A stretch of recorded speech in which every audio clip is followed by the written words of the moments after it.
Now I have to live up to my introduction. I don't know if I'm going to do that. Or be a mini Sophia Nelson. I know she's like, there's only one. But I'm going to follow the woman code. So we are here, we are here, we are here. Woo! Just like Dr. Seuss. So it's 9 o'clock. I'm sure you guys are probably tired of hearing people speak, telling their life story. So I'm going to try to keep it upbeat and happy and jovial. So my name is Patricia Edwards, and I am the founder of Kzmet Koalition. And Kzmet, because that's the first thing people ask me about when I say it, to me means meant to be. Because every person that I have encountered, every situation I have ever been in, every entity that I've ever come across has always come back as a resource. We like to call it boomerang effect. And Koalition, because as anyone who knows me knows, I am the Pied Piper of people. If you tell me you have an idea, you are passionate about something, you want to do something, come to me. We're going to figure out how to do it together.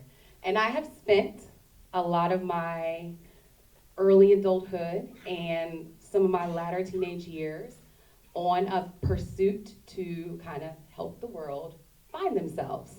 So the theme, my idea we're spreading, is that everyone should use their GPS in life. GPS to me is G for go. You need to get up, get out and do something. Whatever it is that you're passionate about, that's what you need to focus on. It doesn't matter if it's that you want to be an athlete, it doesn't matter if you want to be a performer, it doesn't matter if you want to be a scientist, it doesn't matter if you want to be an author, it doesn't matter how many people tell you you cannot accomplish something. Just go. The P stands for pursue, because much like my fabulous mentor, chief girlfriend, Vanessa Maddox, I stalk people. I go on Twitter, I see what you're doing, I say, hey, how you doing? Let's link up. I go to meetings, I attend events. I say, hey, how you doing? I'm Patricia, what's your name? Let's link up. Oh, you're working on a project? You know what? I can probably help you. Let's link up. The S stands for succeed. Because if you go and if you pursue, you shall ultimately succeed. So I have a couple of steps that are kind of like following your GPS that I wanted to share with you all tonight. So the first thing that you do when you want to go somewhere is what? You figure out your destination. So for business, that would be, what's your goal? What do you want to accomplish? Do you want to create a business? Do you want to own a business? Do you want to go to the top of a business? So once you figure out where you want to go, what's the next thing that you do? You look up the directions. So that would mean, do you already possess the skill sets of what you need in order to accomplish your goal? Or do you need to continue your education? Do you need to get some sort of certification? Is there some resource that you can go out to build your skills? The next thing you do after you look up your directions is figure out your mode of transit. So that's going to be if you're going back to school, if you're going to work in a company under someone who can teach you the skill sets, if you're going to classes like our lovely speaker, Gail Page, and raising your family and overcoming some crazy stuff. And woman, you rock. Let's just focus on that for a second. You rock. Is it Miss Sophia Nelson who's talking about the woman code and giving us the tools and the keys and becoming a resource that we can come and pursue and ask questions of on how to develop our business? I like to give shout outs.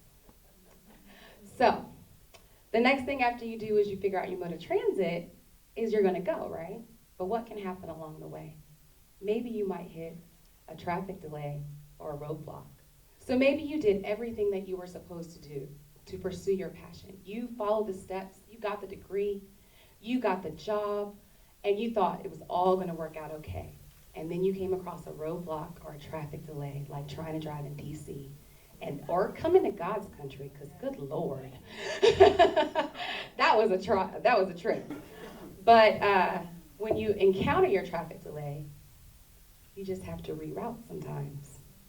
So you pick yourself back up and you figure out, can I go a different route? Maybe I was on the train, I need to take a plane. So maybe you were getting the degree, now you need to get the job. Maybe you need to find a mentor that can help you find the resources that you need. And there are a lot of resources that exist. For instance, the ARRA was passed in 2009 by the Obama administration. That stands for the American Recovery and Reinvestment Act. And that was created in order to reinvigorate our economy. It's billions of dollars that are out there for all of you to go and get. Because I'm pretty sure everybody in this room is probably either trying to have a business or already has one. Billions of dollars. And as women, since our TED Talk is Women 4.0, taking our place now, we are not taking our place in the future, by the way. We are here. But if you go and get certified as a female-owned business, it counts as a minority certification. So there are even more opportunities out there for you. And you can do all of this through the SBA.gov, which is the Small Business Administration. That was a byproduct of the ARRA. And what the SBA.gov provides is a plethora of resources to help you from scratch. Let's say today you say, okay, I'm inspired, I want to go and start my business now, but I don't know how to write a business plan. I don't know where to start. You can go to SBA.gov, there's one in every state, you can schedule an appointment, and they will hold your hand and help you from scratch develop your business plan. They have classes for marketing and branding. They give you so many resources and links. They'll hook you up with mentors. They'll connect you to organizations that can utilize your business, and it's all free. So everybody should go to SBA.gov by the end of this week. Another organization that you can utilize is the MBDA, which is a Minority Business Development Agency. Now remember, I said if you're a woman-owned business, then you consider minority-owned business. If you're a minority, it's considered a minority-owned business, or if you're disabled, it's considered a minority-owned business. And this agency also has billions of dollars set aside to help you develop your business. So once you figure out your resources, you're rerouting, you're picking yourself back up. When you continue your journey, you just have to make sure that you stay en route. So sometimes, we're driving down the street, we're in the car, we're jamming to our favorite song, and then we miss our turn. And the GPS is screaming at you, turn, turn, turn, turn, turn, but now you're still on the interstate, you can't turn. So you might have to get off the exit, get back on, and reroute. It's the same thing in life. So you may have fallen off. You may have been in a relationship that distracted you.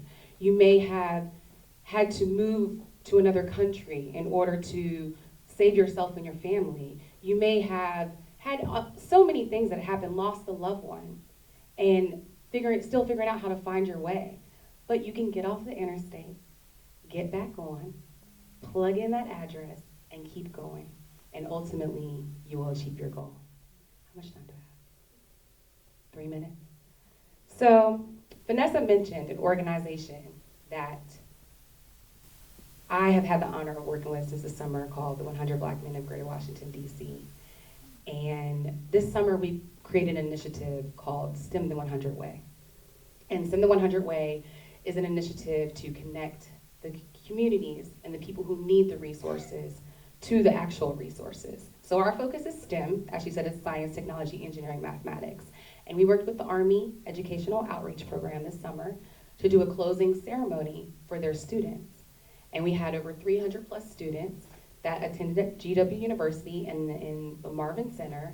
They were able to set up posters and projects and really demonstrate what they learned. But the thing about these kids is that this was a 1-week intensive course where they were first introduced to STEM. So a lot of them don't have a STEM background, and by the end of the week, they can articulate things that I think people with science degrees may not necessarily know offhand. But the beauty of it was that from the beginning, from the first day that we started, everyone told us it couldn't be done. They said it's not enough time, you're thinking too big, you need to narrow down what you're trying to do. It's too many students, it's too many people, just have a small ceremony. But Nicole, who's in the audience and is my business partner, and Kevin, and another individual in the 100 named Jesus couldn't make it with us tonight, and I did not care what they say. We did the GPS. It doesn't sound right to say it like that, but we went, so we go. And we went after every resource that we could. We pursued people that tried to avoid us and say, no, we're sorry, we can't help you, until they said yes. And in the end, we succeeded because we believed in what we were doing. So I just want to close out with saying that obstacles are opportunities to overcome, but as long as you use your GPS, you will be able to get to your final destination.